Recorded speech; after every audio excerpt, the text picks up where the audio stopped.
Hello Reds, welcome along to All for United.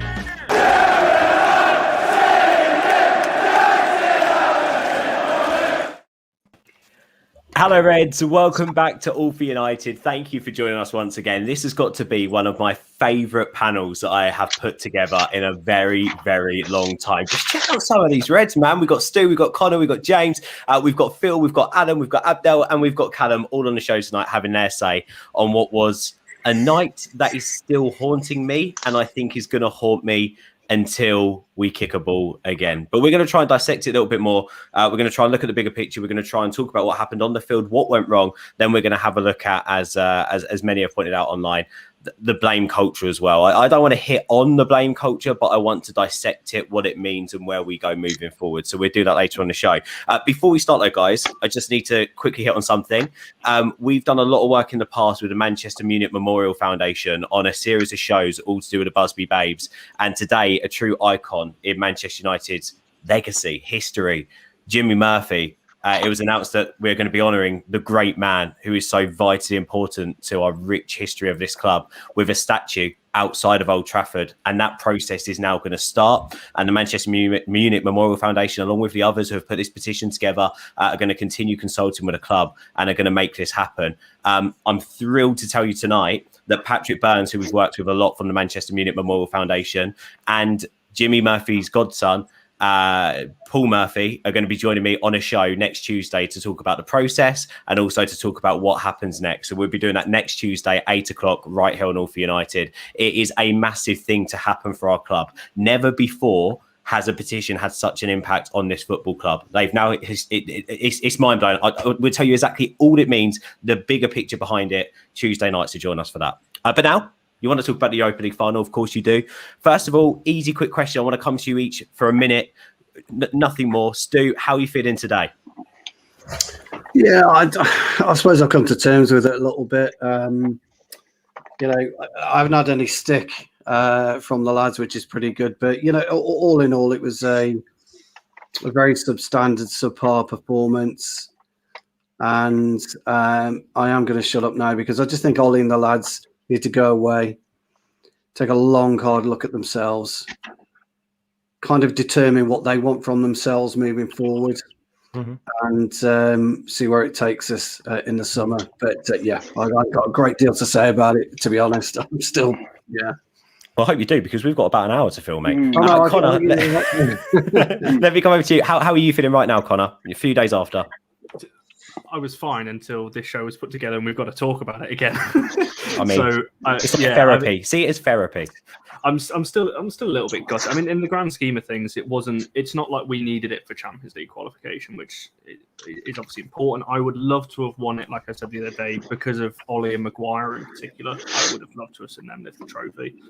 But I mean, ultimately, it was just a subpar. I think it was a very typical Manchester United performance this season. Very up and down, whether we just got burnt out or whatever it is. But yeah, it will be very interesting to see the effect this has on the players. It can go one or two ways, couldn't it? It could destroy the confidence going into next season, or it could have the opposite effect and we'll really see them bounce back stronger next year. So I hope it's the latter and we really do kick on after the summer.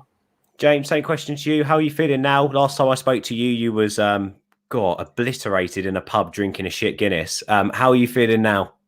I think that's probably the best way to watch that game in particular. But I'm quite optimistic about it. Obviously, it wasn't a good performance, but Fergie always said his hardest task was motivating his squad to continue winning. So I think hopefully we have the other effect, and this loss really propels us. We're hurt that much by this loss that the squad goes out and makes sure that this never happens again. So I think maybe in the long run, this could possibly have a better effect on the players than winning it itself, which I'm hoping. Obviously, it could completely go the other way, but I'm optimistic for that reason. Phil, we've had a brief conversation, and I know how passionate you are, and I know how you're feeling after the game. How are your emotions today after it all, mate? How are you feeling?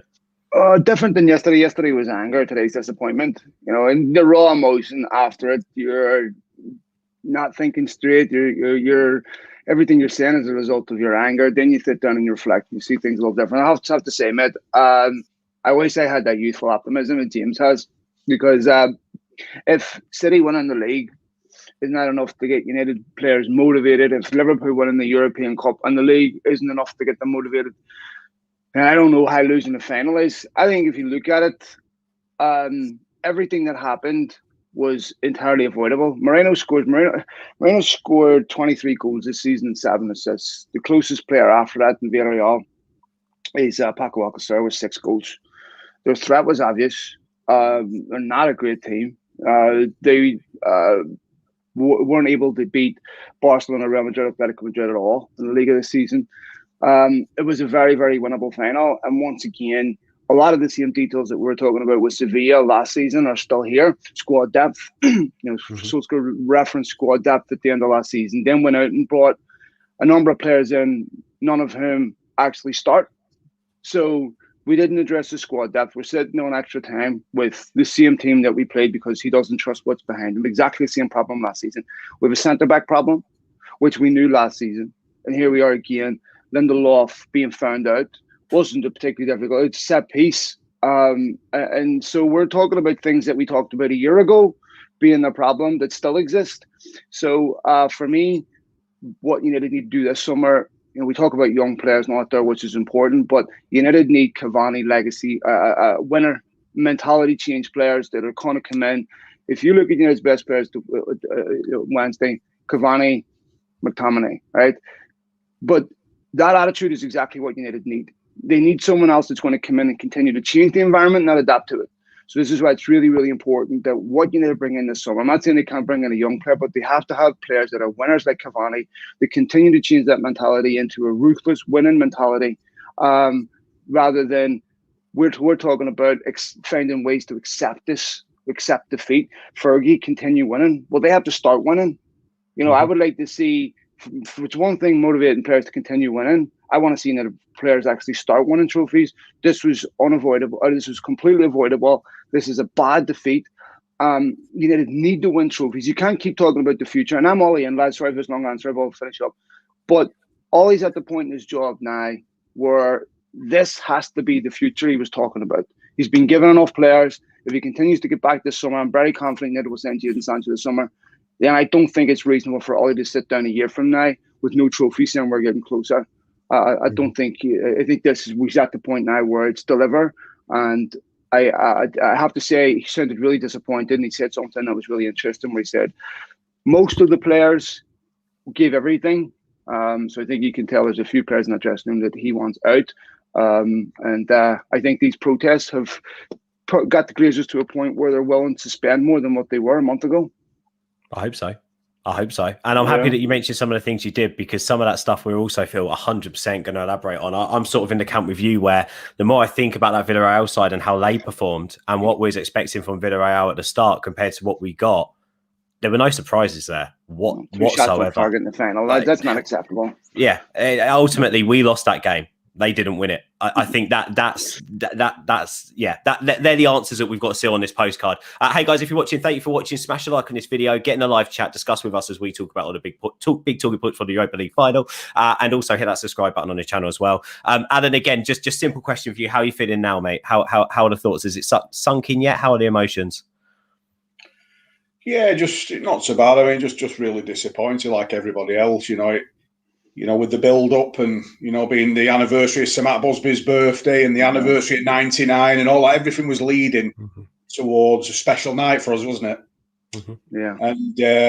And just really, really disappointed that we couldn't do the business. Quite a few reasons, I think, probably look into this a bit more as the show goes on. But I think one of my main reasons is I think a few of the bigger players, the so-called bigger players, didn't turn up on the night for us. I think Phil's spot on. Thought McTominay did really well. Battled away, which you expect. This is a Europa League final we're talking about here. I thought Cavani brilliant. He worked so hard For an experienced professional like he is, there was a stage of that game. I think he was chasing back. He burned past Pogba in midfield to try and get a cutter cross out from Villarreal to show that attitude. He wanted it. I think somebody mentioned in the chat before. I think Emery, was he shrewd with his tactics? Maybe. I think he tried to man mark Fernandes out the game that worked to an extent. And Fernandes didn't really get in it, did he? I thought Rashford was really, really poor. He was for him. Really disappointing. Pogba again. We keep saying about Paul, don't we? About this. He's world class, and he's won the World Cup. He's an experienced pro now, and I think we need to see more of him. But how long can we keep saying this? We need more of Pogba. That was a golden opportunity for him the other night to show us something, and it didn't happen again. If he retired today, what would be the standout moment of his career that you would say this is a Pogba highlight reel we'll see over and over again that defines his career? Got to jump in. I can't think of one. Yeah, it's two standout moments. Obviously, the World Cup win's brilliant, isn't it? But from a United perspective, it was City away, wasn't it, when he grabbed the bull by the horns? When City could have won the Premier League, they were 2-0 up at half time, and he thought, right, here we go. And that's what you expect off a lad like Pogba. We keep saying that he's world class, but he just games seem to pass him by for United. I don't know. I don't know what the reason is. Do you know what I think it is, Alan? I think he looks next to him and goes, I can't take a risk here today. Maybe. I genuinely think that's the problem, because when you look at Paul Pogba when he's on that left-hand side, he looks like he's got no shackles on. He looks like he's free, easy. He plays to the best of his game. He gets into holes, but ultimately, when he's in the middle there, I don't know what happens. He just seems to try to play a defensive midfielder's job, and that's not Paul Pogba. It never has been, is it? We'll come back and talk about some. Well, I don't want to talk about individuals, but partnerships and the team, etc. in just a moment.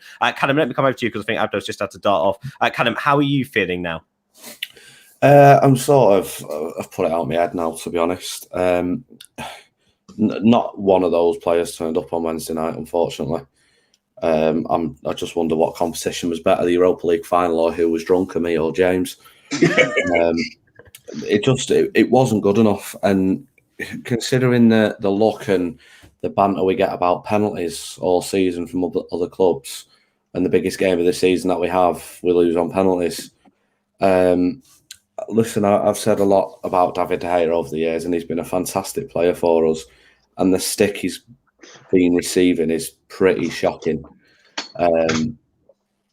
He doesn't deserve the online abuse he's getting, but I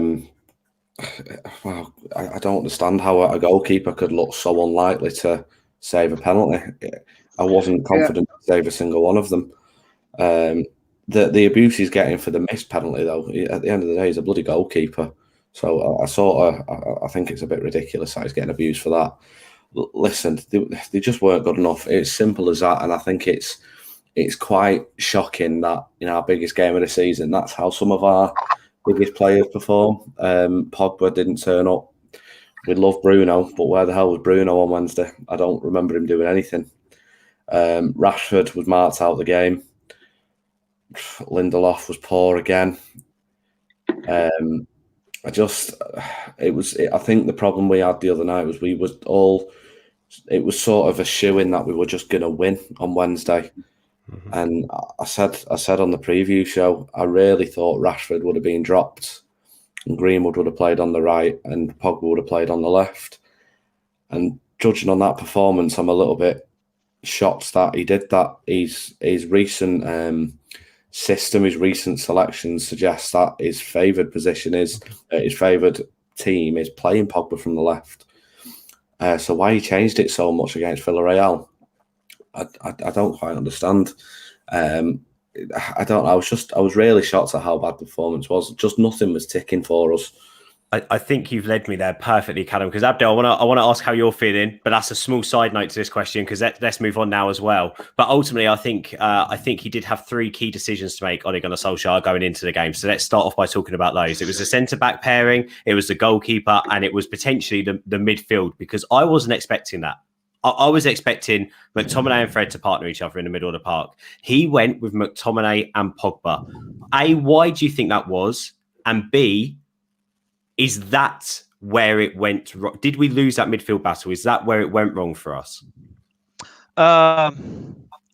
Okay, so Oli did basically get it wrong, but because he expected Villarreal to play a certain way, and they completely changed their style for that game, like 100% changed their style for that game. Villarreal is a very good team on the ball.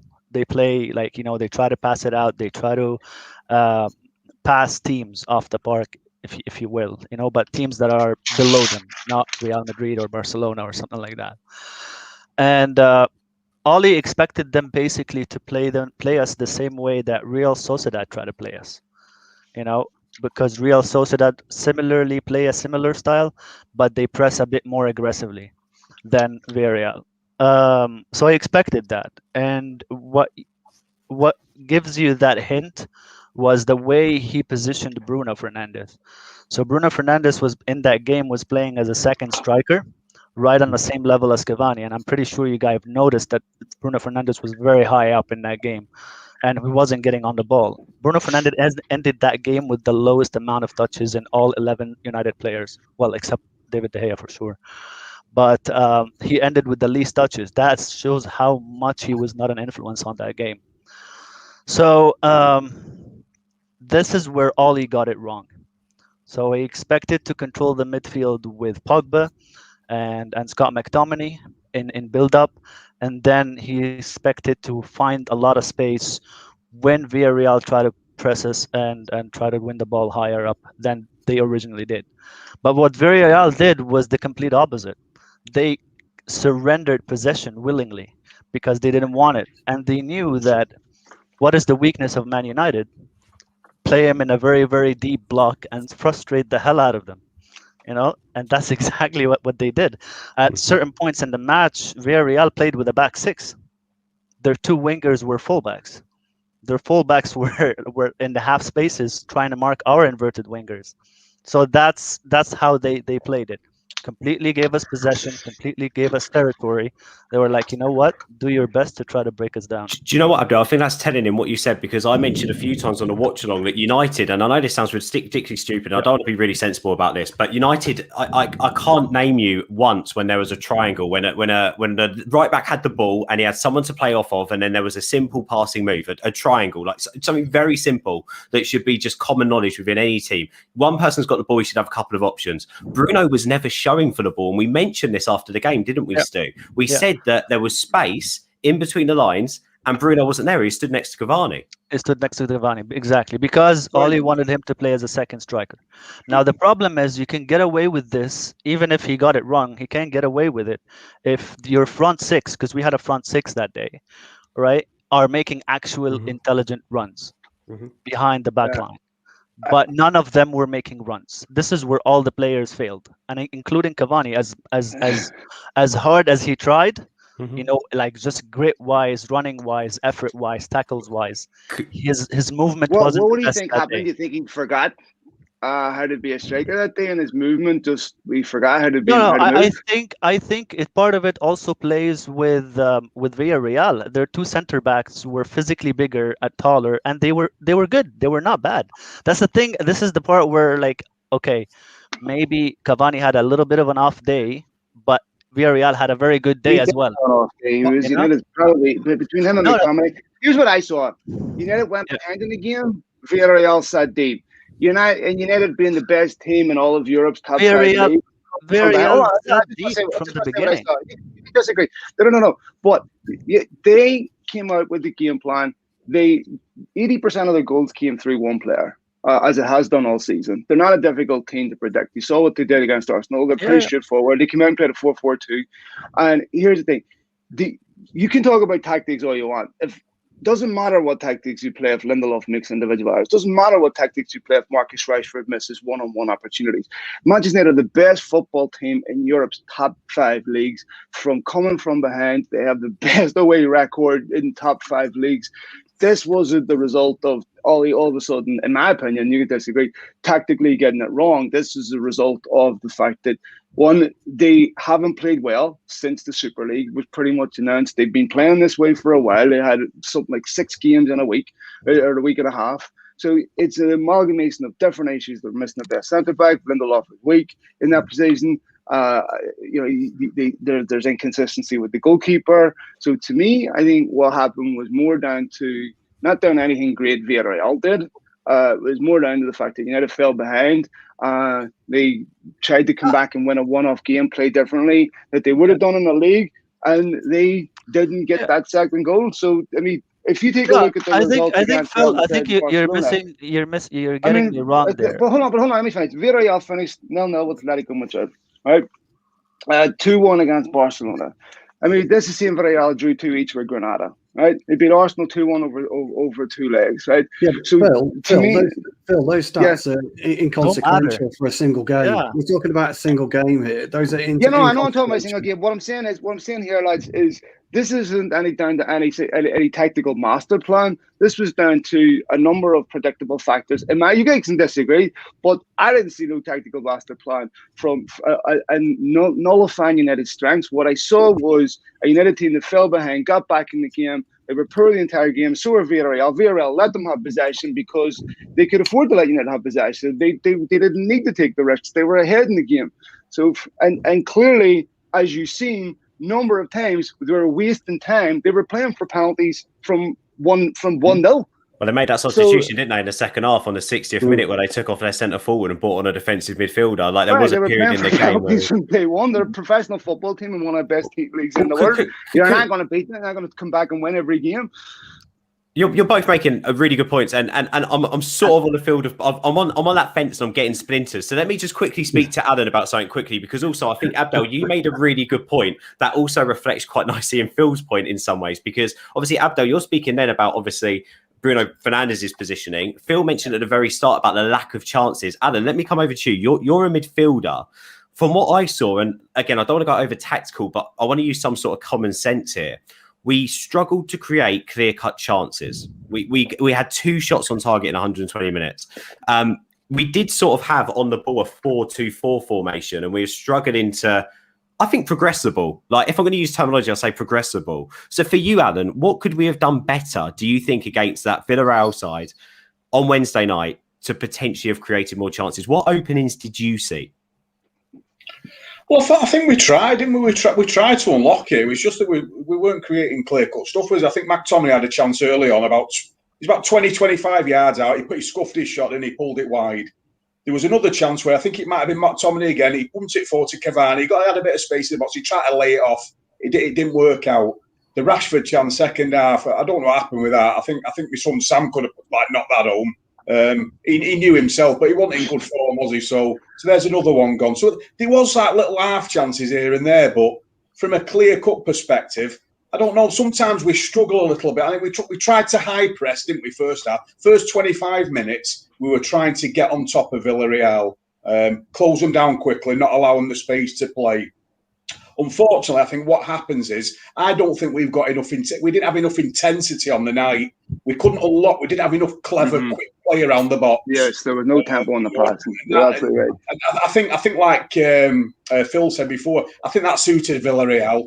They were sitting back a lot, weren't they, and sort of inviting United on a lot of the time. And the simple fact for me, on the night, those 90 minutes, 120 minutes, we didn't have enough craft and guile, cunning to break them down. That goes to player intelligence, though, doesn't it, Alan? I speak about it all the time. All the time I talk about it. And the reason why Bruno wasn't in the game was because he was marked by 1 or 2 players. But when you're man marked in a game of football, it is then your job to create space for other players around you. That's what you do. You move players around. So if you're not getting the ball, you become influential in the game by pulling players out of possession. And the other thing about a low block, and I've mentioned this again in times, you sometimes have to relinquish possession. You know, when you've done your training drills, when you're at United, you'd have had to relinquish possession to draw teams onto you. Otherwise, if you just continue to play from left to right, backwards and forwards or whatever, it's easy for a team to low block. It's dead simple. They'll just sit there in a 4-4-2 formation, or as Abdul quite rightly said, especially when you're known for doing it. Yeah. And here's the thing on. Sorry, mate. Go ahead. Sorry, Shirley. Yeah. All I was going to say is so sometimes relinquish possession and draw them out. And as soon as you draw them out, that's when you can. It's almost like springing a trap in many ways. That's when you can get at them quickly. But unfortunately, we did that too late.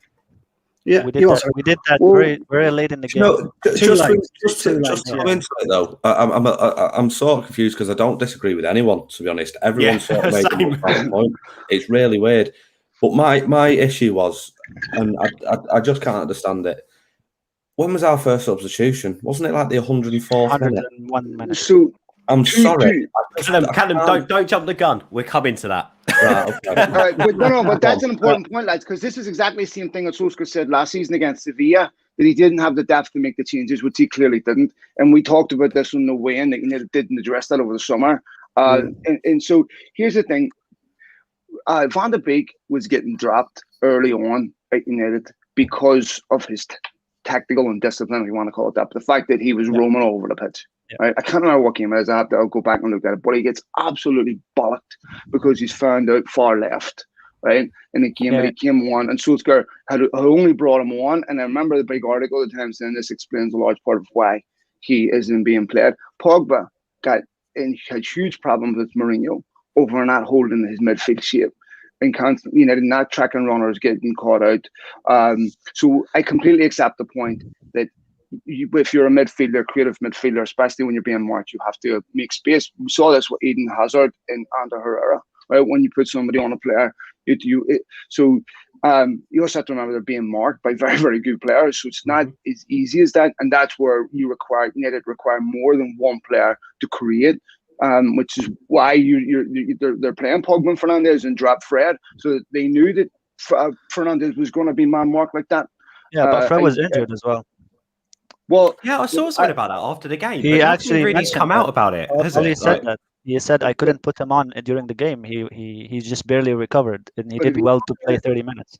But if he wanted a player to play that role, he would have played Matic, right? So he played Pogba to start the game, so that they would have that, knowing that Fernandes was going to be locked down in that game. So I'm not saying everything you're saying wrong. I'm just saying there's certain things. No, and I think you guys took me wrong in the sense that I'm saying Villarreal was amazing. I'm not saying that. No, they weren't.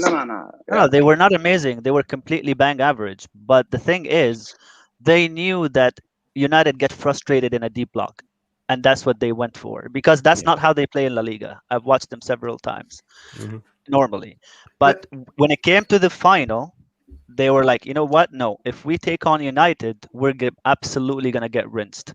We have to just give them the ball, stick in a deep block and let them try their hearts out until, just make sure that the influence of Bruno Fernandes is minimal, and Paul Pogba is in front of you, very deep, so that. Can I just ask you one question on that, Abdelmed? Why do you think no one else has been able to successfully employ a low block against United when they go ahead? When they go ahead? Yeah. Discipline. Phil, it's discipline. The Premier League teams don't have the discipline to. No. That's the second part of the thing where we said the United didn't have a good showing in the players. They did not play well, right? So, for example, you were saying they struggle with a low block. So who in the Premier League's been successfully employing low blocks against United when they go ahead? I think West Ham frustrated us, and we got lucky. United beat them. United done a double over them. Yeah, in the 1-0. 2-0 up at half time and come back and win. A very, very deep block and frustrated. So it wasn't successful. So who else? But I mean, come on, we got an own goal. No, man, I don't know. I'm asking because I'm willing. I just don't know. If we want to go, sure. End result, we won most of the games where deep blocks were applied on us.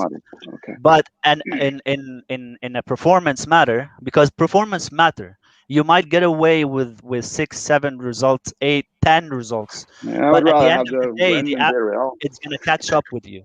Well, and also on that, we come back to it, player discipline, which is what I want to hit on with Connor in a second ago. Like we're talking about that, and I think this is why Phil actually as well. And on that point, because I agree with both of you, like Callum just said a minute ago, that's why Gary Neville calls us a moments team, because a moment goes our way or something goes right, and that's it. We get those 3 points or we get that win. I think ultimately, if Lindelof was a bit more aware as well, potentially Villarreal don't score that goal, but potentially we get that bit of luck in the second half with Cavani's goal. You know Like, what, ultimately, how many times have we said that this season? Yeah, I know. The centre backs are a bit more aware. I know. If the two in the pivot are a bit more aware and protect the back four better.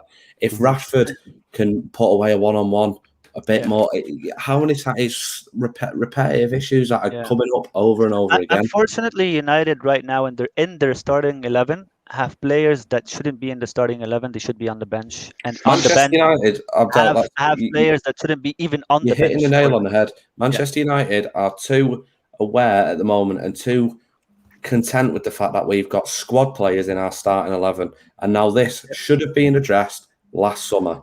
It should have been mate, it's why we're buying Kane, Sancho, Pau Torres, Declan Rice, NDD. I tell you what, Ben, I'll eat my own shit if that happens.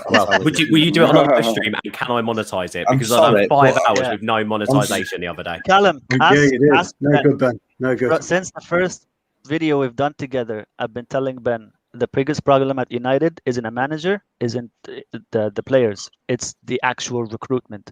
The players are happy to come to United and get the wages they're getting, But who gets these players?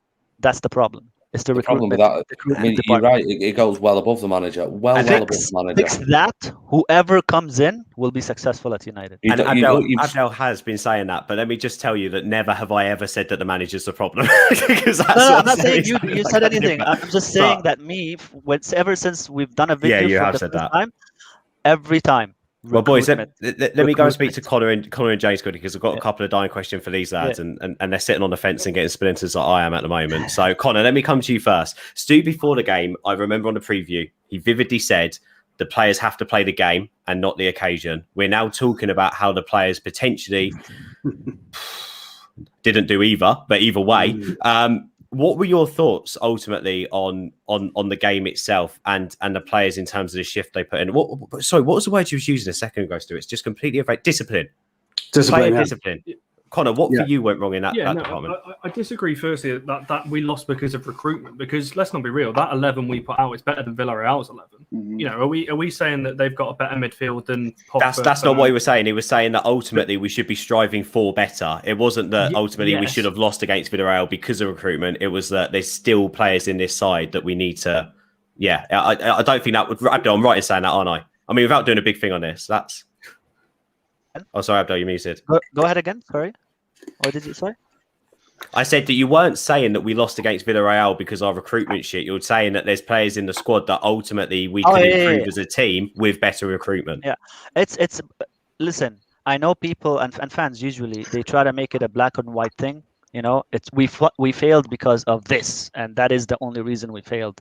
It's never that way. There's a lot of factors into it, but one of the factors that yes. Villarreal played the deep block. Villarreal was average, but we were also bad, adding on top of that. And then it's a combination of errors, not just like one thing. Oh, we failed because of Lindelof or because of Ali or because of Bruno Fernandes or because of Pogba.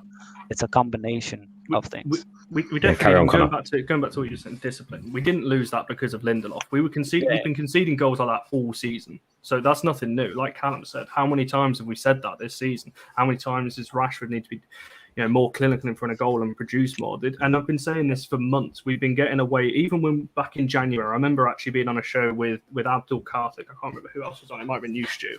When we've just beat Burnley to go top of the league. And I said, this is going to catch up with us eventually. We're playing very poor, but we're getting away with it. And that is what's been happening for the past 5 months or so. Like you said, we're living on moments. And unfortunately, when you have a game in a final in a one-off situation, when you have so many players that have an off day and you're better players, I actually think the players like McTominay, let's say Luke Shaw, Wan-Bissaka, I actually think they were probably our better players. The bigger stars, if you will, Cavani, Pogba, Fernandes, Rashford, were the ones that didn't perform. And when you've got so many players, or key players that don't perform, that's why we look such a poor side, because you're relying then on somebody like Greenwood to try and take on the whole team and score, a wonder goal, or we're relying on a penalty or whatever. So you can't win a one-off game like that when you've got so many of your top players underperforming. Let me ask an honest question, lads. Do we really believe that the team with the best away record haven't lost a game away from home in over a year, best away record in all of Europe's top leagues, second highest goal scorer in the league. Do we really believe that's an accident, that's down to a moment? Because in order for a moment to happen, you never have to be in a game. Because if you're saying, oh, they only won that because of that magic moment, well, yeah, they were in a position to win it because of that magic moment. These things don't happen by accident. You can't say failure is down to this, but success is down to an accidental moment that just kind of serendipitously happened because, you're a bit lucky. I mean, success is not an accident. Failure is not an accident. Consistency is not an accident. I will not absolutely refuse to accept that Manchester United, Mourinho said finishing second was his best accomplishment at Manchester United. So we're going to say that Solskjaer finished second in the league ahead of Liverpool, Chelsea, Spurs, Arsenal, and say that it was a moment. No, like we're not simplifying it to just moments, Phil. Because that's what I just heard. No. Our form for 5 months has been down to a moment. But then the argument to that, and this isn't my argument, but the only other argument to that is going to be, Phil, is United's success this season down to the failure of others as well? Like, again, well, everyone's success is partially down to the failure of others. But then there we go. So a victory in a game could be down to the failure of the opposition. It's ultimately but then Manchester City don't win the league because of failures of others. But exactly, it's maybe situations. Exactly, it's maybe situations, but that's the point. I'm not saying United have won games over the course of the season moments. We battered Southampton 9-0. Yeah. Again, people would say we battered them 9-0 because of a moment, a red card in the first minute. That's bullshit. Well, yeah, that's idiots. People who haven't got the ability you can't say that. An 80-minute game of football is down to one sending off. Southampton had a player sent off against Chelsea. It didn't finish down. To me, lads, I think there's a narrative out there that Solskjaer, I knew that when he lost on Wednesday, had United have won, it was a United win. Had they lose, it was a Solskjaer defeat. It was all down to his inaptitude, which to me is insanity, right? Yeah. So I think Phil, I should be clear. We're all in support of Ollie. Everyone on this panel is in support of Ollie. I know, man. I'm not attacking anyone personally. I'm just refuting the narrative because I keep hearing this from Ollie out. And by no means am I saying you, but I keep hearing every time I see something positive, it's an accident. Every time you see something negative, it's 100%. I've never known a manager in especially in English football history and especially Premier League history. I've never known a manager who is criticised and scrutinised as much as Ollie Gunnar. Yeah, it's a hard job. When we win a game, when we win and go on a big run or at the best away record in the league, it's because of Bruno Fernandes. But when we lose, we should sack our manager. Of course. It's ridiculous. It's not good enough. In a game of 90 minutes, at the end of the day, anything can happen. And unfortunately, something did happen the other day and we did lose. But that does not mean, oh my God, the world's going to end and we need to sack our manager. And the thing is, it's such a reactionary thing, but I'm really... you know what I say? I'm shocked and surprised. I'm not like some people on Twitter taking it so far to say we need to get rid of our manager, saying that we're gonna leave the club until our manager's gone. It's absolutely. It's pathetic. I'm not saying it's above. Do you know what? You're spot on. It's not as per se a moment because sometimes there are things that we play like that aren't sustainable. But of course. To say these achievements that we have, and don't get me wrong, we've not won a trophy, but they are still achievements. We've done well, we've progressed, we've finished second, we finished above Liverpool and Chelsea, and regardless of how badly they've played, we have done what we've needed to do to finish second. Forget everybody else. I agree with that. Yeah. And it's not above criticism, lads, either. Like, please don't think that. Like, I mean, if we're still in the same position we're in next season that we're in now, I'll be one of his biggest critics because he doesn't. To me, I think that.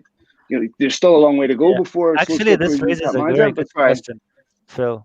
This is a very good question that I wanted to ask. But before I ask it, I just want to clarify one thing for you. What we were saying is that even throughout this season, even though we didn't lost, we usually struggle against very deep block. It's obvious that when you put a deep block, I would disagree with that completely, man. If it's obvious, it's obvious. If it's not, it's not. I mean, you can't be winning. You can't be saying the English Premier League's the best, most competitive league in the world, and then say, yeah, I know that low block doesn't work all the time, but actually it works. What I'm trying to say we'll is, never agree on that. That's not me saying that we're a moments team. That's just me saying that what I see from the performances based on the 38 games that we played is that we struggle against very deep blocks. Now, the question that I wanted to ask is, let's say we're in May next year, right? But Ollie did not get backed. and we end up the same Yeah. thing, but let's say third, would you want him to leave? Great point, because the expectation has No, to be no commensurate with trophies and reality. third. No, this is a great point, because it's all contingent upon whether he gets supported. Because it's not realistic to expect him to go out and compete with Manchester City if he doesn't get supported. Now, what does support mean? Support, no manager at any club gets every player he asks for. It just doesn't happen. But you have to get close to something that you're asking for. So for me, I think if Solskjaer doesn't get back properly, then it's incumbent upon him to also let people know that because it's his reputation on the line. And the other thing that's going to be very, very different for Solskjaer this year, and he needs to be concerned about this, the guy that hired him is no longer going to be responsible for whether he stays in the job or not. And Ed Woodward would have been reluctant to admit he made a mistake and sack Solskjaer, right? So whoever comes in behind him, you look at how quickly Woodward sacked Moyes, that leverage will disappear. So whoever comes in behind Woodward, Solskjaer is going to have to be careful, because he's not going to get that protection. I wanted to be successful desperately. Me too, man. But lads, listen, that doesn't stop me from being honest. He's not been perfect, and to me, if he does get back, look, I've spoke to people at the club, I've spoke to other people. I'm pretty confident they're going to get Jadon Sancho. Declan Rice, not so as confident, but I think they'll spend a decent amount of money this summer. And I think it's reasonable to expect at that point that Solskjaer. Phil. Yeah, I think Phil, what you're saying there is, and I can tell you're a big supporter of Ollie. We all are. But I think what people need to realise is, just because we're Ollie in doesn't mean he is free from scrutiny. Yeah, we are still Man United fans at the end of the day, and we aren't the manager, but we might disagree with him at some stages. And the thing is, I think Abdel, you made a really good point. If we sit third next season and he hasn't been backed, or what we believe to be suitably backed, and he still gets top four, we need to applaud that again. Because again, as we've always said, it goes above the manager, and always will do with these people in charge, regardless, with the owners and with the football people that are above him. Now, and I with the last 10 years that we've had to deal with, I have absolutely no faith in the board of the ownership to actually do back him. I mean, you look at last season, we bought Palestra, he's currently on loan. We bought Ahmad, he paid about 40 minutes of professional football for Atalanta. He came in January. He came in January because we waited till bloody deadline day to bring him in. Cavani, now I know he's been brilliant, but I don't care what anyone says, Cavani was a panic buy. We didn't get what we needed, and we got him on deadline day. If we genuinely wanted him, we'd have got him earlier. What happened with that, mate? We got him, but we should have got him earlier if we genuinely wanted him. Van der Beek is a strange one. I thought he would have been brilliant for us. From what I heard, he was fifth on the list for Ollie. Van der Beek. Cavani? Oh, Yeah. Cavani? No. Lads, don't forget, lads, and I'll ask James this. It's not about what we do in the summer. This is about picking apart what happened Wednesday evening. Whatever happens. Sure, yeah. Well, and I think this comment from Ugly Bear is interesting, and sort of leads me into what I want to ask James as well. Fans expect. I don't believe that. I think as a fan, football's about romance. I think realistic expectations are one thing. Being a Manchester United and a football fan and having a dream is another. Ultimately, I don't care what anyone says now. If we make a couple of signings in the summer, I'm going to believe we can win the league and everything, because that's who I am. Like that's the fan I am. Well, that's how I used to be as a kid. Like, but I think that might be one of the most ridiculous. I guess it's the repercussions of that high expectation. So you, Ben, maybe but that's not my expectation. No. Don't get me wrong. That's not my expectation. That's my dream. But ultimately, when it comes to expectations, I just want to see us play 90 minutes of football week in, week out. The rest is oblivious to me. Like, don't you think you should ask your missus about this? What? Her expectations are a bit too high as well. Phil, can you blame her when she sits upstairs watching live streams in bed and you're on them with me, mate? Come on. Come on. Are you supposed to be watching porn? Do you think you're watching crime watches? Yeah, well, exactly. I'm chilling with the lads tonight. She doesn't know the half of it. Let me come over to you, James. Quickly, on Wednesday night, let's bring it back to Wednesday night, because I do want to talk about that. And let's hit on the manager a little bit and the players afterwards, because we're 45 minutes in, so we can start talking about the aftermath now. We already have done, really. What did you make of... Look, they're professional footballers. They've just lost the final. We expect them to be down in the dumps. But Rashford came out, said some very interesting things. His interview was full of passion. Ollie, we've seen the images of him nearly in tears, James, having that medal round his neck. What did you make of that reaction to losing the game and here on after? It fills me with optimism when you put it into context, because we've gone through a period, maybe from Van Gaal's reign to the end of Mourinho's reign, where we had a team full of players that it didn't really feel like they wanted to be here at all. So to then have players that are that upset that they've not won a title with this club, it speaks volumes about. Speaks volumes. James, where have you gone? Talking of volumes. And he mutes himself. Talking about volumes. You said volumes and then your volume went. You're back, James. Oh, one sec. He was probably saying the best thing he's ever said on one of these shows then. And all of a sudden he's gone. Connor was like, I'm clipping this up later. And he's gone. Lovely, James. James, do you want to jump out and jump back in and we'll see if it works? See if that happens. See if that works out for you. Oh, nice. Oh, James, you had a mess. As well, hasn't he? All quiet. Yeah. Well, let me bring. Can you hear me? Yeah? Yes, I can hear you. Go on, take it away. Where did I cut out? On volume, mate, as you lost your volume. Oh, yeah, good one. Yeah. No, genuinely, I'm being serious. I think it speaks volumes about the culture of the team and the culture that Ollie's brought in. The fact that we're that disappointed after losing, because obviously it's gonna hurt losing a final, but I think would we have seen this reaction if in Mourinho's final year we got to a League Cup final and they lost? I don't think we would have seen that reaction out of Pogba, out of maybe a Lukaku when he was round. It fills me with optimism that these players look like they want to go back out and win the trophy next year. There's that desire to bring that trophy home for the club as well as for themselves. So, I think in that sense, we're definitely moving in the right direction. Probably the most important thing in this club, it's a group full of talented players, but if they don't want to be here, then they're not going to play well. It's a group of players who seem happy. The Pogba situation seems to have turned itself around. That speaks volumes about the club. So it's a positive sign, in my opinion. It was good to see that the players were that upset and that they really cared. So what was the problem going into it then? What do you mean? Well, they cared so much. They wanted to win that trophy. They showed it afterwards. So what happened in the match ultimately? Why didn't they turn up during the game? That's the facetious question that I need to answer. Yeah, it's a massive question. I don't think any of us as fans will ever truly know what went wrong. I think Ole will have a good idea of what went wrong, and I think the players will as well. But it goes down to those, like we said, not bringing back the conversation of moments, but we had moments in that game, and I think you look at most European finals, they're decided by a few moments. They're all very tense games, like this one was, and the team that takes the moments wins the game. And we had chances. There's no doubt about that. We created some good chances as well, which could have swung the game. If Rashford scores that 1-on-1, we're sat here happy as Larry talking about how we're going to go and win the Champions League next year. But he doesn't. Give it a couple of weeks. Obviously, we've not got Karthik on today. That's the only reason why not. But yeah, it can literally balance on one moment like that. And Rashford scores, we're all happy, and we're talking about building for the future. But now, because that doesn't go in, we're suddenly completely in crisis. I think it's nothing to really dive too deep into. The performance wasn't acceptable, but you can't.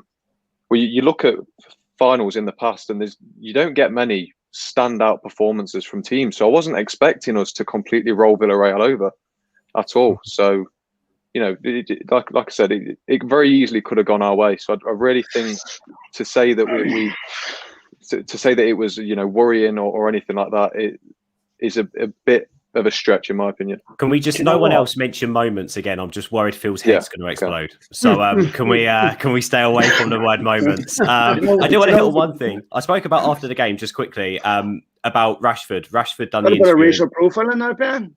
What? Just because it's a bit of racial profiling just because I'm from Belfast and explosions and all that there. Fuck's sake, mate. That's bang out of order. Moments.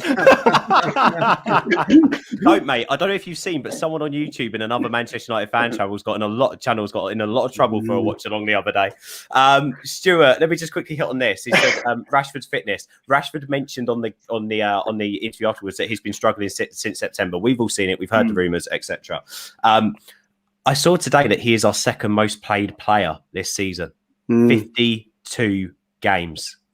Mental. and he's not going to get a rest this summer. It's crazy. Let me just go in-game management quickly. Let's go around to all of you and speak about this, because substitutions are a contentious issue.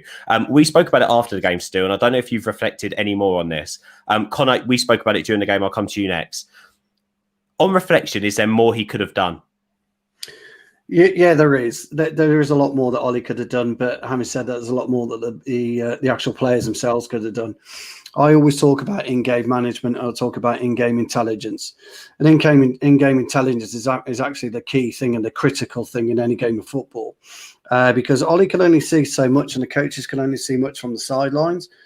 They've got their vision, but when you're actually on the pitch, you can see exactly what's going on at any given moment and any given time, and you have to be reactionary. When you're out on that pitch, you've got to be reactionary.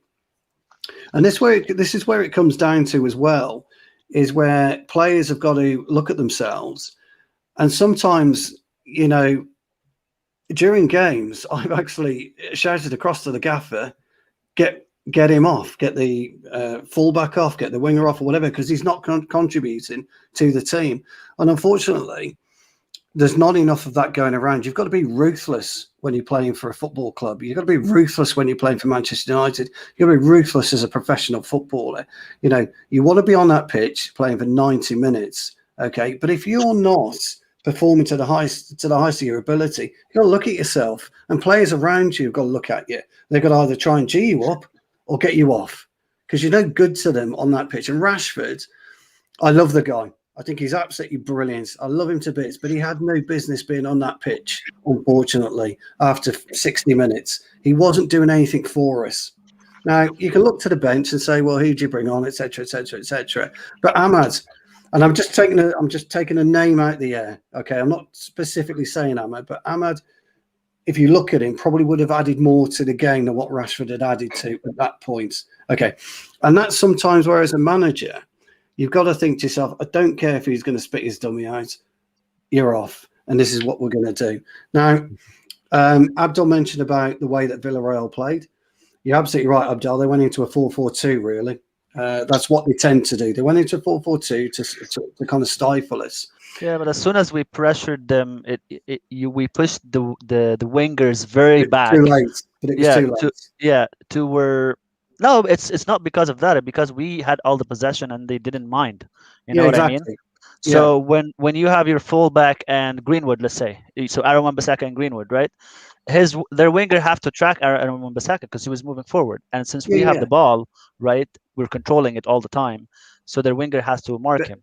We pushed them so far back that they actually made a line of 6 at the back. Yeah, exactly. Because they're pushing up against their 18-year-old. Exactly. Again, that's for us. That's for us, though, to pick that apart. And as I say, Ollie can look at it and he can make some changes, but the players on the actual pitch, on the field, have got to notice what's going on. They've got to notice the pocket of spaces that will appear, and they've got to fit players into those pockets of spaces. And Alan will tell you, because I've done centre midfield as well as centre half, Alan, and you've got to be constantly shouting. You're dictating all of the time, and we don't have that. And the other reason was you cannot play McTominay as a holding midfielder because he doesn't sit. He didn't sit there. He didn't sit in front of the centre halves. He didn't marshal anything. He was too busy going forwards and too busy coming back. And that was the same with Pogba. And that's what gave him the space to the middle. Yeah, let me go to Alan actually now straight away. Let me ping over to Alan. Alan, for you in game, if you were on that pitch, would you be expecting changes sooner than they came? Do you think Ollie had the options on his bench to make a change to influence the game, Alan? Yeah, well, I think the difficulty for me with Ollie sometimes is he's kind of like, I do worry a little bit about his real coaching intelligence. I mean, this is what he's paid to make. He's paid to make decisions, isn't he? And, if things are not working, if things are clearly need a shake-up or things need to be changed around a little bit, I worry sometimes whether he's got, at this stage of his career as a coach and a manager, that real in-depth game intelligence where he can see little things and change little things. I was surprised he pulled Greenwood off before Rashford. I thought that was a surprise because it wasn't working for Rashford on the night. And I think Ollie's Ollie's shown him a bit of loyalty there, and maybe these are the key decisions that make victories from losses. We waited a long time for a change, didn't we? And the only thing that Ollie seemed to be doing on his changes is getting his penalty takers on, which arguably they did all right. Whatever he saw for his penalties, we did all right because we knocked 10 in, didn't we? And it was only De Gea who unfortunately fluffed it. But I think for me, I do worry a little bit around maybe our coaching team, our coaching staff. Mickey Phelan's a great lad. He's been under the great man himself for a number of years. He's got a lot of experience. I think he's a good number 2 for Ollie, but I just worry sometimes about maybe some of the others. McKenna is still relatively a young coach. Carrick, you could argue, still relatively a young coach. He's still learning the ropes. Now, I know Ollie's got to make the decisions, but sometimes you need good people working with Ollie, don't you, to give him some ideas and to bounce some stuff off. So, I'm not, by any stretch of the imagination, I'm not saying we need to really, really look at the coaching staff or anything like that. But it does make you concerned a little bit. I mean, one thing I've always been worried about at the moment as well is we seem to concede quite a lot of goals off set pieces. When these set pieces go in, I often wonder who's drilling the back four in that coaching staff. Who's working with that unit, because arguably that's an important unit to work with. I don't know what the other guys think, but you made an interesting point, Alan, about seeing little details, being able to see those little details and make the small changes. You made a really good point there. And Abdul, I want to come over to you because at the very start, and this is where we come full circle, you said the Villarreal that played on that pitch was not the Villarreal that Ole Gunnar Solskjaer prepared for or that the team was ready for potentially at kickoff on Wednesday night. So Ole's seen that. Did he make any changes throughout the 90 for you, even just tactically, not personnel? And was there potentially a change for you he could have made that could have changed the pattern of the game inside the 90? Inside the 90, I would say the only change that could have possibly I wanted him to do, and I think would have made a difference, was to take Rashford off, keep Greenwood as he is, and put Pogba on the wing. Like he's done before, because he used Pogba very effectively on the wing to break down blocks, right? And when he had Fred and Scott, but then I said maybe he wanted to bring Fred on instead of if he had to do that, he wanted Fred to be fresh and not injured. But that was the only change I possibly could have seen that he should make. The point about should he have seen that or should he have not seen that, the thing is, I'm pretty sure we all agree that the 11 that was out on the field was probably our best attacking 11. Yeah. Forget about Scott McTominay, because I know people have issues a little bit with Scott, but from Pogba to the striker, that's the best we have, right? So if they can't break down the block, are you going to bring Fred on by taking Rashford off and to put Pogba in the wing? This is also taps into another problem, which is the balance issue. Remember, we talked about that several times. So other than that, I didn't see any other solution, honestly, because I thought of Van de Beek, by creating space with his movement and stuff like that. But Van de Beek is a toss coin at the moment, because you don't know if he's going to be impactful or not. He's had so many games where he hasn't impacted the game. Only 1, 2, or 3 games that he really did something. Other than this, I don't think he could have done anything. Ollie's very conventional in his timing with substitutions, very conventional. 60th minute, 70-something minute, and then the very last sub at the 80-something minute. But when things are going according to his plan, right? The thing that frustrated me about the 11 that came out was he changed what he was doing for a while, Ollie, and it kind of annoyed me a little bit, which is he would start a little bit reserved, and then the second half he would bring on his backups, his cavalry, his the rest of the guns kind of thing. You know what I mean? And then them coming on fresh, they always destroyed the opponent. You know what I mean? But he started the game off with everybody, and he left himself no options on the bench, basically, to be like, okay, so we're 1-0 down. Who I can bring on Cavani? You know, come in Cavani and cause havoc. Or Pogba was on the bench, or Rashford was on the bench. He left nobody from the attacking on the bench. So that's the only way I can see it could have gone differently. But then, yeah, I don't know if anyone can help with this. In the live chat, they're having like a conversation about coaches and potentially what they do. And Shipard's put here that McKenna works with the defence and might fit in. From what I know, McKenna is an attacking coach, isn't he? Like from what I remember from his days at Tottenham, I don't think he'll be working with the defence. And if he is, maybe that's the problem. But yeah, ultimately, I mean, it's all make believe, isn't it? But I agree with Abdel. And let me just quickly go over and get some quick answers from some more of the lads. Phil, for you, was there anything that you saw in terms of substitutes that could have gone differently? Is there something that you would have liked to have seen earlier? Do you buy into the Rashford thing? Should he have come off? Well, here's part of the problem. Like we just said, some of the issues that exist for Solskjaer existed a year ago and existed a year before that. Maybe he needs to answer why players weren't signed over the summer so that these gaps don't exist, because you can't turn around and say you're happy with the squad and then say you don't have the depth going into the most important game of the season. I personally can't share the view that he didn't prepare for going behind, but I would labour at that point over and over and over again. It's the one thing he does exceptionally well, is changing the game when they go behind. So to me, I wouldn't agree with that. I don't think, other than what he had on the bench, there was anything else he could have done. I don't think there was anything else he could have. Mason Greenwood was exhausted. Cavani, you can't take Cavani off in a game like that. As we've seen, he scored. You're hoping something falls to him. He's one of the best strikers in the world. You can't take him off. Marcus Rashford. So it's a toss-up between Rashford and Greenwood. Who do you want to take off? Marcus Rashford hasn't been fit going into the last games of the season for years. So this is not new.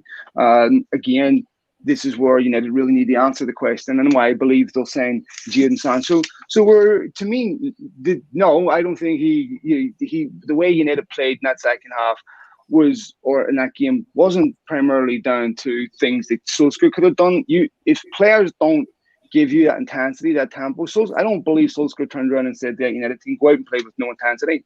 I don't believe he turned around and said slow the passing down. I don't believe he went out and told them to do the negative things that they did. They were playing against a good team. All right, they haven't been playing well for weeks. They've looked flat in games probably since about February. So a lot of what we're seeing isn't really that much of a surprise. And we've said for a long time, this eventually will catch them out, going from behind and trying to win these games. This is not an ideal game plan. So for me, I think, like Alan was saying, some of the game goals that we've conceded, we've been conceding these goals for a long, long time. You look at Southampton, how many times have we looked at games where United conceded stupid goals from set pieces?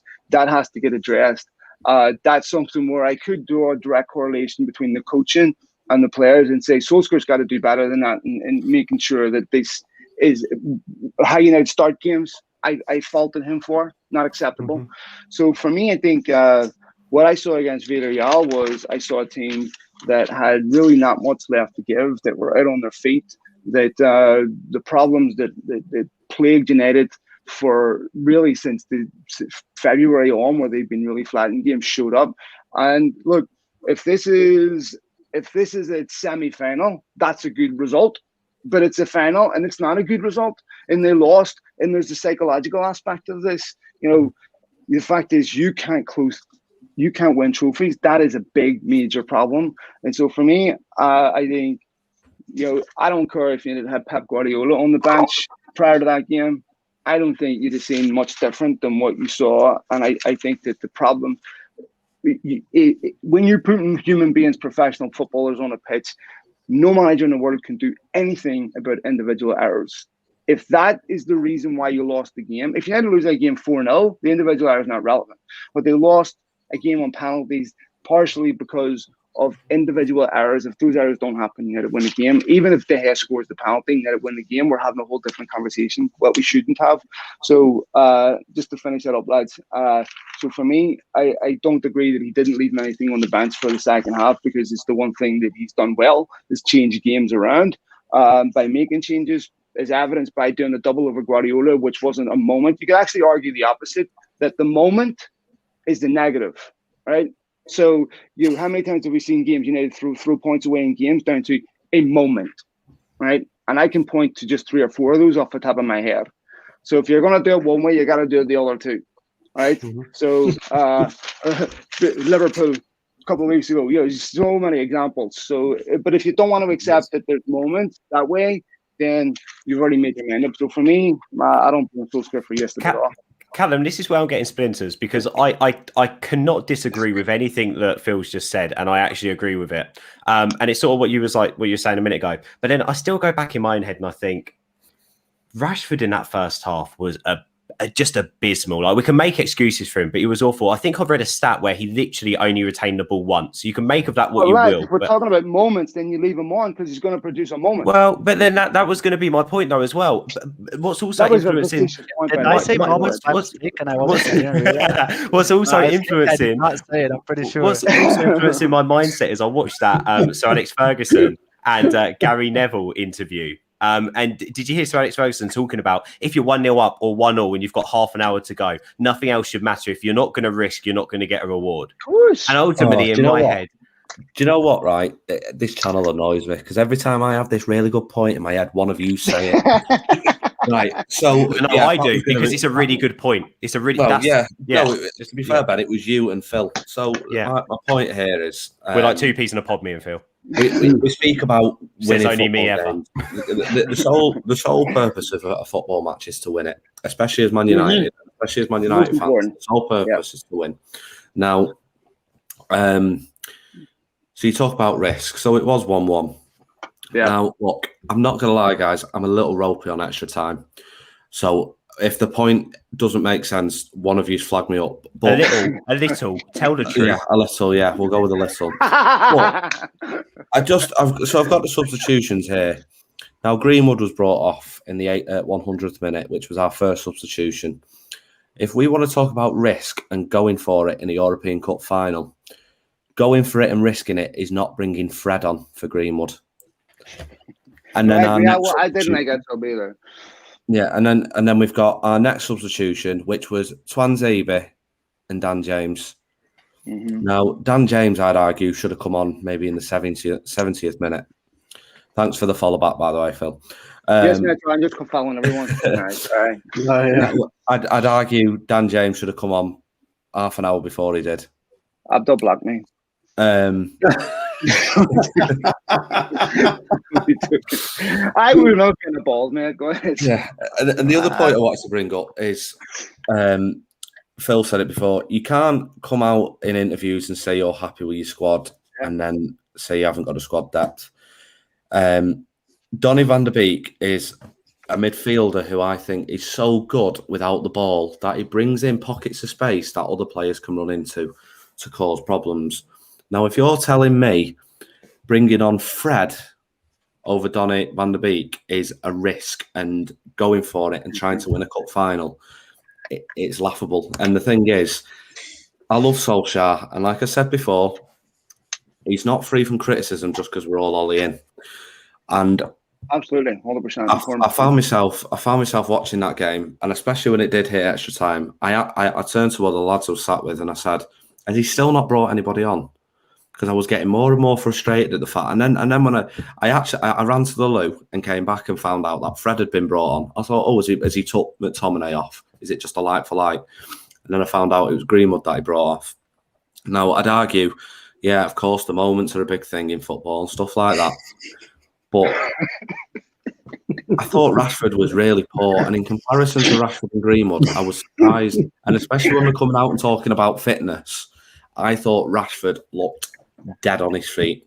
He looked lost for ideas. He looked like he just didn't know where the ball should go next. And I thought Greenwood looked more of a threat.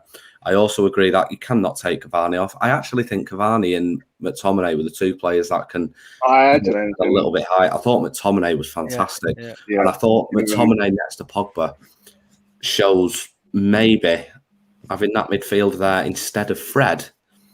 You know, I think if Donny was the player that we all thought would have been this season and that you had McTominay next to him, I think that it could have been a bit of a different story. Now, it is really frustrating that we are sat here now still wondering what went wrong. But the problem is, and we've all criticised it, and I think it's probably our main criticism of Ollie, it is his substitutions sometimes.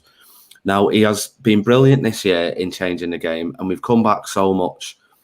But he got it wrong on Wednesday when it came to changing the game. He just didn't have that risk in him. He didn't have that fire in it and that intensity to go, right, this isn't working, let's change something.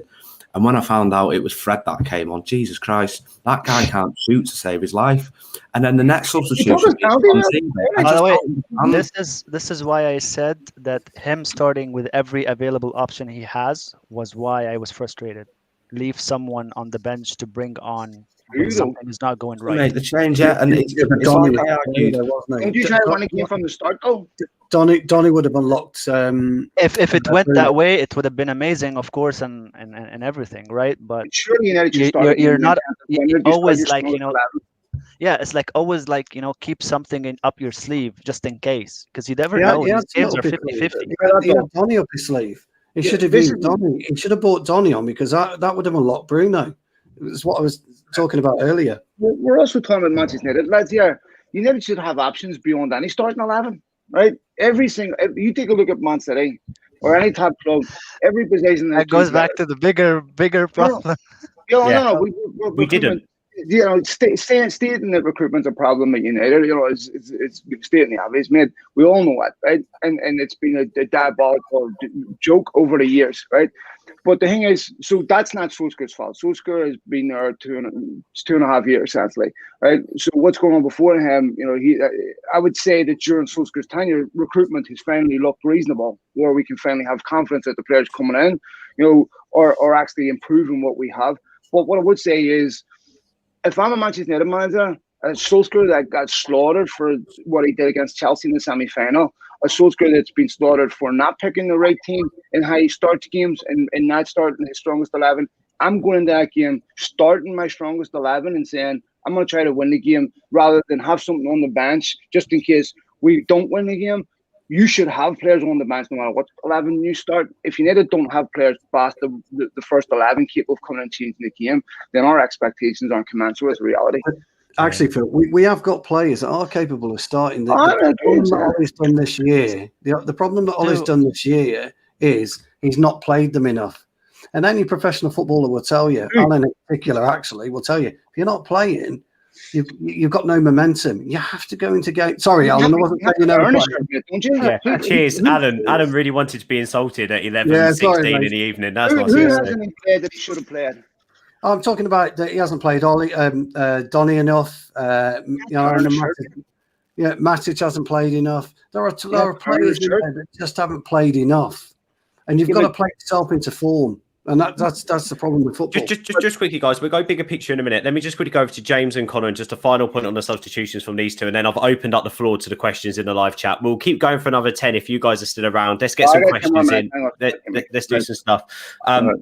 Connor, let me just go over to you quickly. So after what all the guys have said, feel free to reflect. And also, is there a change there that you saw? Because I think on the live stream you mentioned, actually, you would have wanted to have seen Rashford go off, didn't you? Or am I lying? No, but I said multiple times during the watch along that, I mean, and I agree with what everyone said, you know, it's not like we had like what Phil just said, like what City have got. We haven't got game changers on the bench. We don't have like a Mahrez or like Aguero on the bench, do we? We had, yes, I hear what everyone's saying about Van der Beek. I think Dan James, yes, should have been brought on sooner for Rashford. I know.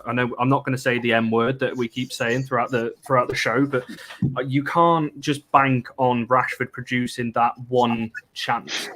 Rashford was done. Now Villarreal changed both of their fullbacks, and that's when I think Ollie could have reacted, because, like you said there, Greenwood, Rashford on both sides were absolutely shattered. So I can see why Greenwood came off, even though I don't think it was the right decision. But that's where you do take a risk. You bring Dan James on earlier to run at the fresh fullback. That, we had one shot in the whole of extra time. We were not in that game at extra time. We were really hanging on to try and get to penalties. So You see yes, Dan James' finish? What was I saying? Did you see Dan James's finish? No. Which one? Yeah.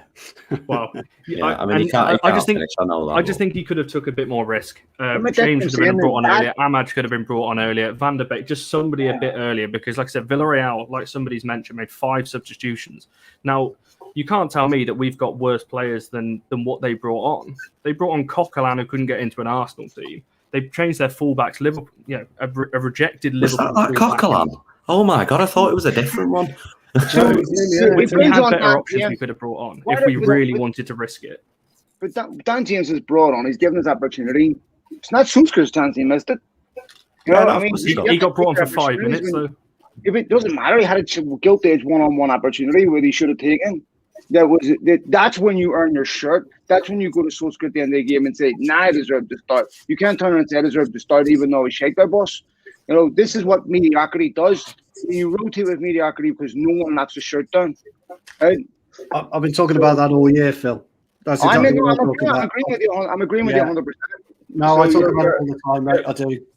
Yeah, you're right. So let's go over to James quickly. James, you've got the final say, mate, so make it count. Substitutions. Is there any more that Ollie could have done? And tell everyone why you disagree with them and you've got a better opinion than them. No, I don't have a better opinion than anyone. I think we've established that over the year. But yeah, James is right. Yeah, that's it. James, don't say anything else. Yeah, Spot on, mate. Thank you. Carry on, mate. Carry on. But yeah, it's like they've been saying, it's just this mediocrity from the bench. I get Villarreal made all their substitutions, didn't really change the game. They looked a little bit more solid in defence, but tactically that was obvious. It's not hard to look solid in defence when every man is behind the ball. So it's the same with our substitutes. I don't think they would have made much of a difference. Donny van der Beek definitely has the ability, but he doesn't have the game time under his belt this season to have really come in and changed anything, especially in a game like that. I think Dan James against the low block would have offered nothing. I get he'd have offered a bit of speed, but when you're running at a defence that's sat on the 6-yard area, where are you going to use that speed? Technically, Dan James is a poor player. He has good moments, but he's not moments. He's got good things. There's good things about his game. Come on. But we understand Daniel James' expertise is pressing from the front and counter attacking, and we couldn't have really done either of those because we had the ball all the time. And Amad Diallo, we needed a player like Amad Diallo, a creator who's going to get in between the lines, but he's not up to the standard to change the game in the way that we would have wanted. I get he's going to be.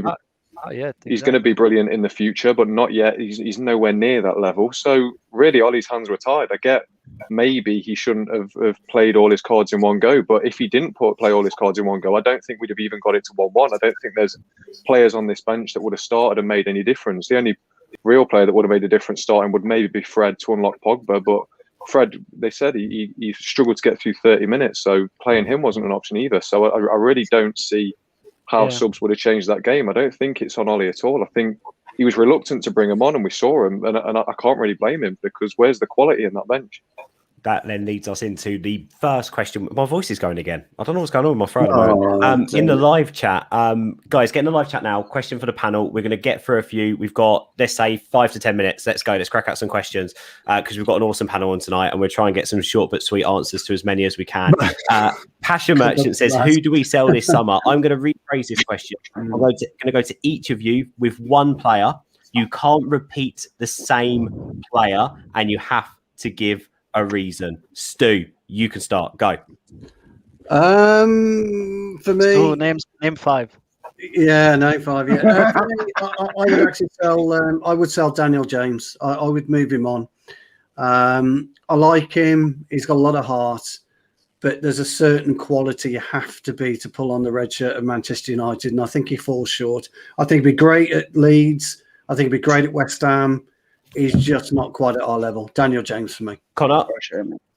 I think David De Gea, because I think if we're bringing in a couple of goalkeepers anyway, by the looks of it, I don't know why we've still got Romero and whatever else as backups. I don't know why we're looking at that, but I think it just frees up some wage thing. We know how tight the Glazers are at spending money, so I think it just frees up some wages to spend elsewhere. By the way, let me also rephrase this. Doesn't have to be just sell, but also let go. We know we've got some contracts ending, so it'd be, you can also hit on those. James, let me come to you. I think as hard as it is, because I do love him, but I think it's time we let Martial go while he's still got some sort of resale value. He's still probably worth £50 million. If you've got someone who's willing to pay that, he's going to go to a French league team and absolutely tear it up there. He's got the ability, but I don't see how he improves at United anymore. I think, if anything, he's probably holding Mason Greenwood back from playing in that natural number 9 position behind Cavani. So I think it's probably time we move Martial on, as hard as it will be, because he is one of my favourite players at United. I can guarantee that the player who Phil says does actually leave the club in the summer. Just some inside knowledge. Go on, Phil.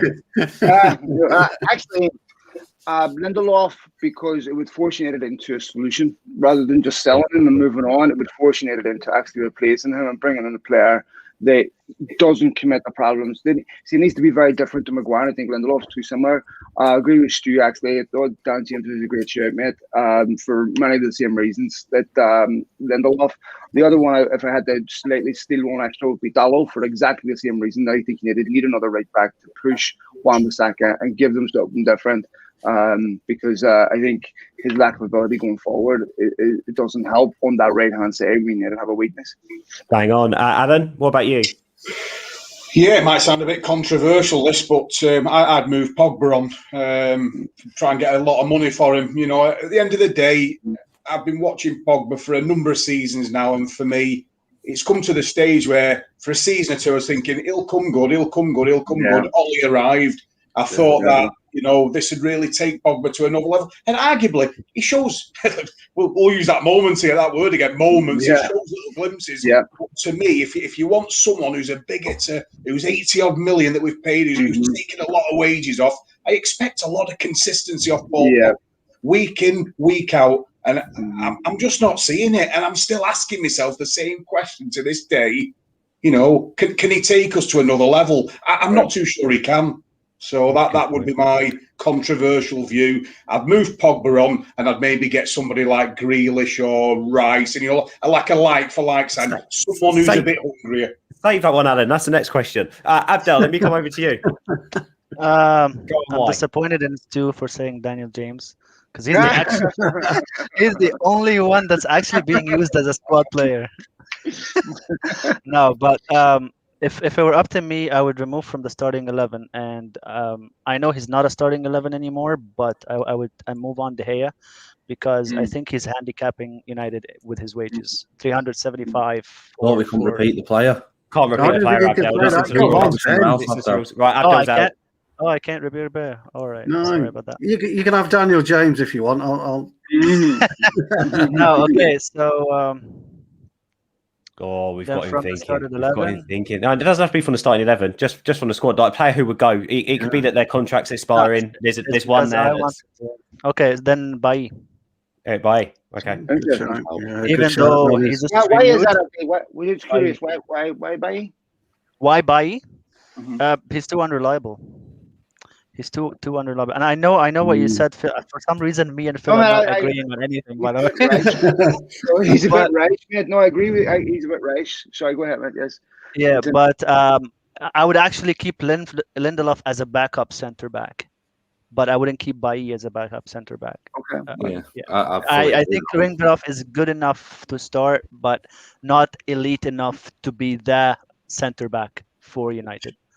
See what you just said there, that's partly why I want United to sell him, is because if he stays, if United sell him, he's a player that they'll have to replace because he's someone that starts so much, rather than Bailly. If he goes, they may be okay with Tuanzebe because he's a squad player. If your first choice gets injured, what do? You put Bailly in? That's the problem. And when I know. Yeah, guys, still no one said Phil Jones. I can't believe we've got so many in. No one said Phil Jones. No one said Juan Mata. No one said Lee Grant. Come on, guys. Andres Pereira. No one's showing Andres Pereira any love. If you want us to list the number of people, I have a list for you. You see, I see what you just said there. You didn't let me answer. You didn't let me answer, and then took my answer. I think Pereira should come back. I do. That's when United had major problems breaking the low block with Andres Pereira. Oh God! Sorry, Callum. Who's your player? Well, right. Well, I'm making my own game up now. Current player actually at the club, I'd get rid of Matic. I think he's too slow. I think his legs have gone. I don't think he offers enough. And out of the club on loan, if I ever see Andreas Pereira put on a Man United shirt again, then I swear to God, I cannot deal with a man who takes a free kick and can't get it past a one-man wall. Players in two, That's go a one. very good one, by the way. You are sorry? Follows the same thought as Phil because it will force United to buy a DM. Yeah, Cool. exactly. Like it. Right, let's get through this one as quickly as we can, guys. One in, goes to. Sancho. There you go. I'll take everyone's. Yeah. Nice. Connor, one in. Yeah, you're right, Abdel. I've changed my opinion. I have. I don't think it would happen, but indeed. James? The two, the two I was going to say have gone. So I'll go Pau Torres. Did you think you saw enough of him on Wednesday to get excited? Well, you obviously had both the centre backs had a quality game, so they probably they are played our centre backs. So I need to look more into him, but he's going to be an upgrade on Lindelof, isn't he? Yeah, that's a good couple of nights. Mike, Mike, why did I say Mike? Mike's supposed to answer the question. Phil, it's one player from you, mate. Haaland. Lovely. I Adam, love him, man. Yeah, I'd probably go with bring Harry Kane in. It costs a lot of money, but I think he's right now for a challenge. Harry Kane, he wants to win trophies. United want to try and move and win trophies, so I think it'd be a good fit. We need a centre forward as well to maybe replace Marshall. I don't know if Marshall's days are numbered like some of the lads mentioned before. Abdel, you're muted, mate. Yep. Sorry. I would go for a DM, a guy in Sporting Lisbon named João Paulina. Very good, and suits exactly what United He's need. good. He is. He's solid. He is. Yeah. And affordable too. Very realistic option. Yeah. Wait a second. Concalves as well. Abdel. Concalves. Yeah. Both. Before I go to Callum, no one said Declan Rice yet. Well, Joe's not on, is he? If Joe was on, then we'd have been all over Declan Rice. Really, lads, I need to take Rice. I don't know. I'm just curious. No, we were just for the price, for me at least. Just for the price. No one suggested Lingard, by the way, in terms of Alex. Lingard plus 30 million. Would you I'd take that for Rice. Yeah. Do you know what? Right. Because I've been stealing mine, because I'm last on this comment. The only my first ever video was with Stu, Temmie, and it might have been Connor. And you came back. Yeah, and I came back. Yeah. What kind of video? And we had a very brief. It was It's not available in America. Phil. That's what it is. We had a Q&A, right, and we were asked about transfers, and I said Sancho. Did you notice how Stu before said changed his mind? I said Sancho from the start because Man United haven't had a right winger for 10 years, right? So you can piss off if Stu's stealing my JD Sancho one. You can do one. I'm having Sancho because I've said it all along. Man United's number one position this summer should be right wing. Simple as that.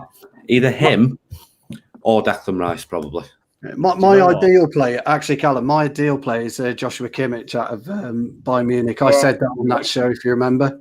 Yeah. I said Kimmich. I would like Kimmich. You did. Yeah. But so we can switch then. You can have Sancho, I'll have Kimmich because Kimmich is wonderful. I make my own rules. Well, Kimmich is a great example because Kimmich was brought in. He was a right back for the midfield, wasn't he? Correct. Yeah, he was. Yeah. Could you really do that with Wan-Bissaka? It shows you the technical quality you need to be in that. You know what I mean? I mean, Cancelo was Guardiola did with Cancelo. Oh, well, you played that level. Is you think that's a requirement now that you need to have a right back that has that technical ability, can play top end and be a midfielder as well now? Who? Wan-Bissaka? That's for all. Yeah, I think it's neat. I think what Wan-Bissaka is really, really good defender, but I think that's an area of his game he can improve. You know, the modern fullback now is expected to get up and down and create stuff. I think Wan-Bissaka struggles a little bit sometimes with his crossing ability, his technical ability. So that's one area of his game he can definitely improve. Yeah. Do you know what? For someone who does get a lot of stick for his attacking quality, I don't think Wan-Bissaka's as bad as some people make out. Yeah, there's definitely room for improvement, but he's genuinely quite a good player when he goes forward. Just because he's not got the crossing ability of Alexander-Arnold, but I think he's definitely a good player. You know what's even He's funnier? definitely good at attacking more than we read. That's an interesting comment. It's brilliant comment, that What? I'll tell you what I think. What? I'll tell you what I think about AWB, Phil, is I'm old school, and I like him as a right back. And I know me and the lads always talk about the modern game, and I grew up in the traditional game, and I like a good, solid tackling right back. Yeah. But interesting enough about Wan-Bissaka, when he was a junior, he was a right winger. Mhm. That's where he started. Yeah, that's where he started at Crystal Palace. But they developed him into a right back, and he's the best, I think, one-on-one right back in the world. And I don't think we should take that away from him, you see. But I understand what you're saying about the modern game. I have this chat with the lads all the time. I'm just old school. I like Such a a legacy fan, Stu. I am. agree with you 100%. See, when you're playing City or something up against Sterling, I wouldn't want any other right back on the pitch because Sterling, he gives you kittens. And so I agree, especially against teams who are under pressure. Wan-Bissaka. Anybody. I can't understand why he didn't get an England squad. I cannot fathom it. Because Gareth Southgate's the manager. I have a really good point about Wan-Bissaka, right? So you look right. That's all we've got time for, guys. Thank you for what you. Go on. Right, listen. So you've seen the improvement in Shaw this summer, and you've seen the attacking link that he's built with Rashford. I think it's really been a hindrance on Wan-Bissaka this year, having that lack of right winger. Now, I think if we'd have got someone like Sancho last season, you would have seen Wan-Bissaka up there with the best in the world. I think because of his attacking limitations that he's got, that everyone seems to see and call for his improvement. Having that attacking right winger in front of him who can get down the wing, who can share that creativity in front of him, along with the likes of Pogba, Rashford and Bruno, having that solid right winger in front of him will take off the burden from Wan-Bissaka. And we'd start seeing the clear benefits of Wan-Bissaka's game instead of focusing on the limitations that we see. Instead, we need to start seeing what a great player he is. And signing that right winger will bring out so much in Wan-Bissaka. I'm telling you, if we sort that out this summer, the defence will get better because Wan-Bissaka will be better. If we get a better defensive midfielder, the defence will be better. It's all part and parcel of it. And I think there's just little missing pieces. And I really think if it happens this summer, which I personally don't think it will, but we really just little pieces of the jigsaw are missing for that little final push. My last point, lads. Go ahead. Yep. I think Sancho's done. I think he's on his way. I think I'm pretty confident on it too. Just my last point, lads. My last point, lads. I'm sure you'll be glad to hear. Just want to say a massive thank you to all of you. Brilliant lads, Stu, Connor, James, Alan, Colin, David. You are, mate, absolutely brilliant. I hope you don't think I'm too much of a dick. I probably would have smacked me if I was you. I was just finding it funny because I never said moments in any time. Only given time. So I didn't mean to falsely accuse you. No, seriously, brilliant points. And it's great because the last thing you want is all of us telling, hey, yes, you're right, It's good to disagree. So brilliant points, mate, and give me food for thought myself. Al, it's a pleasure to do this with you, mate. And Ben, thanks for having me on. Lads, absolute honour. Thanks for having me on, boys. And great point, Colin, because when Depay was ahead of Shaw, that's really when you saw the best of Luke Shaw that we saw under anyone other than Solskjaer until he broke his leg. So it's a great shout. Well, lads, hope you all have a wonderfully safe summer. Thanks for having me on. And mate, I would love to get you on my pod and same the rest of these lads. I'd love to get you on. I'll drop you a direct message. Cheers, boys. Have a great summer. Thanks for having me on, lads.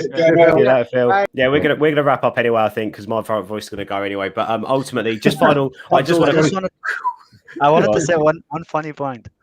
You guys know that Aaron Wan-Bissaka has more goals and assists than Shaw, right? Yes, that's what's mad. It's mad. That's mad. Yes, that's what's mad. Anyway, 2 goals and 6 assists. Onwards and upwards, boys.